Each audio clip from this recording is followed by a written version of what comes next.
Maître Fox, bonjour. Vous êtes l'un des avocats de Amir Boukors, connu sous le nom d'Amir DZ, cyberactiviste. Il a été donc appréhendé dans la matinée par la police. Il est à Nanterre et il y a actuellement une manif devant une institution de Nanterre. Vous pourriez nous en dire plus? Ça n'a pas l'air d'être un commissariat classique. Non, écoutez, l'Algérie, les autorités algériennes ont demandé à la France d'arrêter M. Boukors dans le but de l'extradition. D'accord. Donc l'Algérie demande à la France d'extrader M. Boukors pour qu'il vienne exécuter ses peines en Algérie. Est-ce que c'est une mesure classique? Qu'est-ce qui est différent dans ce cas ou pas? Non, pour l'instant tout est absolument classique. Lorsqu'un État demande à un autre État d'arrêter l'un de ses ressortissants, il y a une procédure qui s'appelle la procédure d'extradition. Donc aujourd'hui, il a juste été interpellé, il s'est fait notifier les mandats d'arrêt.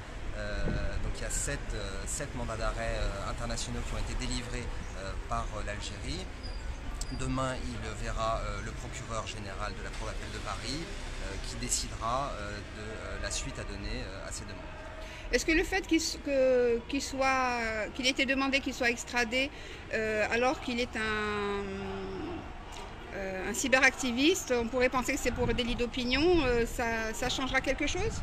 Écoutez, ça fera partie du débat au fond. Nous évidemment, Amir Boukors évidemment va s'opposer à la demande d'extradition et on présentera aux juges compétents les raisons qui nous poussent à penser qu'il ne faut pas l'extrader, car évidemment toutes ces condamnations ont des motifs politiques et c'est ce qu'on fera valoir devant les juridictions françaises. Alors le passage devant monsieur le juge ou madame le juge est prévu quand? Pour l'instant, c'est le procureur qui va notifier officiellement les mandats d'arrêt et la demande d'extradition à laquelle on va s'opposer. Ensuite, on aura une date d'audience plus tard devant la Cour d'appel de Paris qui devra décider d'accueillir favorablement ou non la demande des autorités algériennes. On n'a pas encore de date.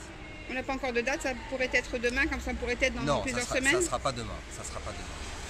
Demain, on saura si Amir Boukors doit être sous contrôle judiciaire, c'est-à-dire laissé libre mais sous le contrôle de la justice, en estimant qu'il n'y a pas de risque de fuite de la France, ou si les juges considèrent qu'il y a un risque de fuite et ils pourraient donc le placer en détention avant que la Cour d'appel se prononce sur son cas.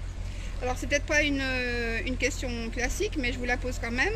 Que préconisez-vous à ces supporters, à ces fans, parce qu'ils sont en train de manifester là tout de suite? C'est une manifestation pacifique. Écoutez, c'est toujours très délicat. Moi je ne suis pas là pour dire ce que les autres, ce que les gens doivent faire, mais je ne suis pas de ceux qui pensent qu'il faut faire une pression, exercer une pression sur la justice actuellement. Là, les autorités judiciaires françaises ne font qu'exécuter des mandats d'arrêt internationaux, donc il n'y a pas lieu de s'emballer pour le moment. On fera valoir les faits, on fera valoir le fond aux autorités judiciaires quand on sera appelé devant elles. Maître Fox, merci beaucoup. Je vous en prie. Donc combien ?